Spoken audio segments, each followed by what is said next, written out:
All right, so we're diving into some really interesting stuff today. You sent us some fascinating material, Yeah, the Kālāma Sutta from tamatalks.org, right. and some insights from the Thailand Foundation. Mm-hmm.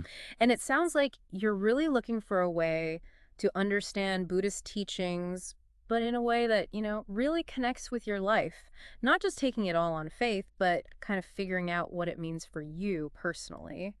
And that's what we're going to try to unpack today, right? Yeah. I think that's the journey we're going on today. Kind of a shortcut to becoming well-informed. Yeah, and I think what's really neat about this is that the sources you provided actually offer a very practical and accessible way to approach this whole topic. Mhm. The Kālāma Sutta is not about dogma. It's more about how do we inquire, how do we really understand for ourselves. So to set the scene a little bit, let's talk about the Kālāmas. Okay. They lived in this town called Kesaputta, and it sounds like it was a very intellectually active place. It does, doesn't it? All sorts of teachers and contemplatives passing through. And each one had their own set of beliefs, which naturally often contradicted everyone else. Can you imagine being a resident there? Very confusing. Yeah. Yeah, it would be information overload. Total information overload. And a lot of different expert opinions and who do you trust and all that. So they went straight to the Buddha, and they asked him a very, very direct question. I love this. Yeah. They said, which of these venerable contemplatives and Brahmins are speaking the truth and which ones are lying? I mean, that's the question, right? That's what we all want to know. It is. It's very human. Yeah. It's a very human question. So how did the Buddha respond? Because this is where I think it gets so interesting and relevant. Yeah, so instead of giving them a very neat, packaged answer or demanding belief, Mm-hmm. he gave them a method for discerning the truth. He basically gave them a way to figure it out for themselves. He gave them this now very famous don't go by list. Yeah, he gave them criteria. And it's quite a list. Don't accept something just because it's been reported. Don't accept it because it's tradition, or even because it's written in scripture. That's a tough one, right? Don't rely on logic or inference or analogies. Don't just go along with the crowd. Right, just because it seems probable. Don't just think something is true because it seems likely. Right. And, this is a big one, don't accept something just because the person who said it is your teacher. Yeah, that's a tough one, but it's a really important one. So in a time of rigid traditions and these unquestioned authorities, he was basically saying, don't take my word for it either. That's revolutionary, isn't it? Right. It is. That's huge. And you don't see that very often, even today. Not really, no. Mm-hmm. I think what he's saying is, develop your own reliable ways of knowing. Don't just depend on external validation for everything. So there's this encouragement to question, to not just blindly accept, but then he takes it a step further, right? He does. Yeah, he does. He moves beyond this broad idea of, hey, be skeptical, question everything. He moves on to the idea of how do we actually figure out what's beneficial and true? Like, how do we live our lives? How do we make good decisions? Right. He gets very practical. Yeah. He shifts the focus away from just kind of intellectual debate and more to, the practical impact of our actions and the kind of mental states that lead to those actions. So he asks the Kālāmas, he asks them to consider greed, hatred, and delusion. Right. These forces, these very human forces. Yeah. When those things arise, what happens? What's the impact? Do they lead to well-being or to harm? And of course they say, well, they lead to harm. To harm, Lord. Yeah, they're very clear about that. And then the Buddha really breaks it down. He talks about the kinds of actions that often stem from those negative states. Harming others, stealing dishonesty, things that lead to suffering. And this is where it gets really, really practical. He's not just giving commandments from on high. He's appealing to their reason and their observation. He's saying, look what happens when people are driven by these forces. What are the consequences?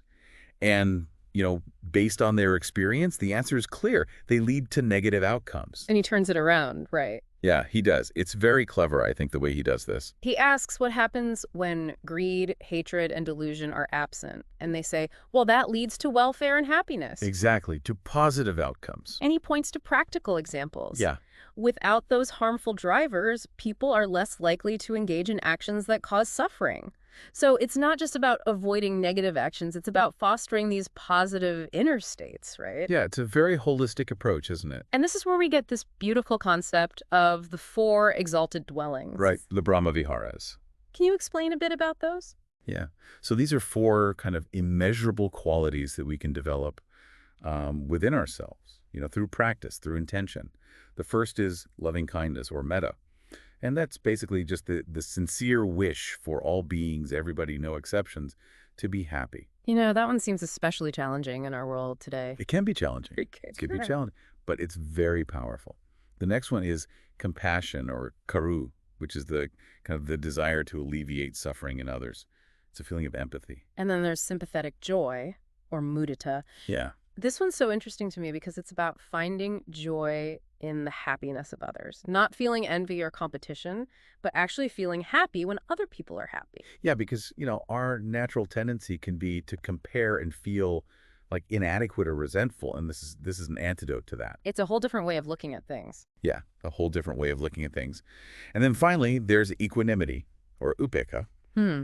and that's kind of mental balance and evenness, Yeah. relating to all beings with impartiality, accepting both the pleasant and unpleasant aspects of life without being thrown off balance. Yeah.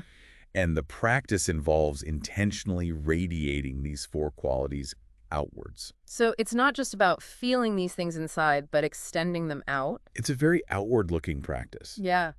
Yeah, outwards in all directions to all beings. That's beautiful. Profound practice, yeah. That equanimity thing, though, that seems especially challenging in our modern world where everyone's so reactive. It can be very challenging. Yeah. It takes practice. But, the Buddha also offered some more immediate comfort, some immediate reassurance. He offered the four solaces. Okay, yeah, tell me about these solaces. They sound very practical. Yeah, so these solaces provide a sense of kind of peace and well-being right here, right now. Regardless of what you happen to believe about what happens after death, these are things that you can take comfort in right now, in this lifetime. So what are they specifically? Okay, so the first solace is, if there is an afterlife and there are karmic consequences for our actions, then by living ethically, you've set yourself up for a positive future. Makes sense. The second is, even if there is no afterlife, you're still living in a way that brings you peace in the present moment. You're free from guilt, remorse, negative emotions toward others. It's kind of like you're doing the right thing regardless of what happens after. Exactly. The third solace is that if bad things happen to people who do bad things, then you can find comfort in knowing that you have intentionally avoided causing harm. And then the fourth is, even if bad things don't happen to those who do bad things, you still have the satisfaction of knowing that you have acted with integrity. So it's kind of a win-win. Whether there's a future reward or not, living ethically is going to cultivate immediate benefits. It feels very grounded. It takes it out of the realm of the purely theoretical or spiritual and brings it into everyday life. Yeah, it makes the ethical teachings relevant and valuable, even if you're not sure about any metaphysical claims. And the Kālāmas themselves really resonated with this. They were clearly impressed. They were excited. Yeah, they were excited. They said, "Magnificent, Lord, magnificent," like a light bulb had gone off. It sounds like it, doesn't it? And as a result, they decided to go for refuge to the Buddha, the Dhamma, and the Sangha. Yeah, taking refuge. So what does that mean exactly, to go for refuge? So it means to take refuge in the Buddha as the one who showed the way, the one who pointed the way out of suffering. The Dhamma, meaning the teachings and the path he outlined, and the Sangha, the community of practitioners who are also following this path. So it's not just about the Buddha himself, it's about the teachings and the community as well. It's the whole package. And this brings us back to why all of this is so relevant for you, our listener, today. I mean, we live in a world that is overflowing with information. Yeah, it's overwhelming. It's coming at us from all directions all the time. And it can be contradictory, it can be confusing. So what can we take from this ancient text, this Kālāma Sutta, to help us navigate this modern world? Well, I think it's all about developing critical thinking. That's a big one, right? Huge questioning. Not just blindly accepting what you're told, no matter who's saying it or what platform they're saying it on. It's about taking ownership of your own understanding and, having a solid ethical framework that's based on something more than just blind faith or what you heard someone say. Yeah. It's about testing beliefs, testing ideas against your own experience, seeing how they play out in your own life and in the world around you.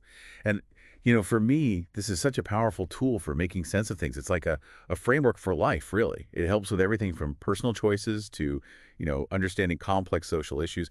Absolutely. So it's about making decisions rooted in wisdom and compassion. It's about cultivating those positive mental states like loving kindness and compassion. And it's about finding a sense of peace, a sense of well-being in living ethically. In the present moment. In the present moment, yeah. Mhm. And it all starts with questioning, with not accepting things at face value. Right. So let's wrap this up. For someone who's new to Buddhism, what are the key takeaways from our deep dive into the Kālāma Sutta today? So I think the main message is question everything. Don't accept anything blindly. Really investigate, do your research. Look at the consequences of actions. Notice what mental states are driving those actions. Yeah. Cultivate positive qualities like loving kindness, compassion, joy, and ultimately, find a sense of peace in living ethically. And it's about approaching these teachings, I think, with an open mind, but also with, a healthy dose of critical inquiry. You don't have to check your brain at the door. You have to. It's Talk- encouraged. So here's something for you to think about. How could you consciously apply the principles of the Kālāma Sutta to your own life?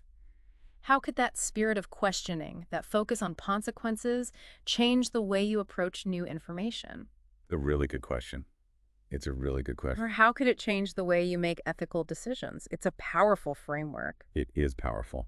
So we hope this deep dive into the Kālāma Sutta has given you not just an introduction to Buddhism, but also a very practical set of tools for navigating life. I think it has. I think it has. Something to think about, something to explore further. Yeah, and we encourage you to do that Thanks for joining us. and keep exploring. We'll see you next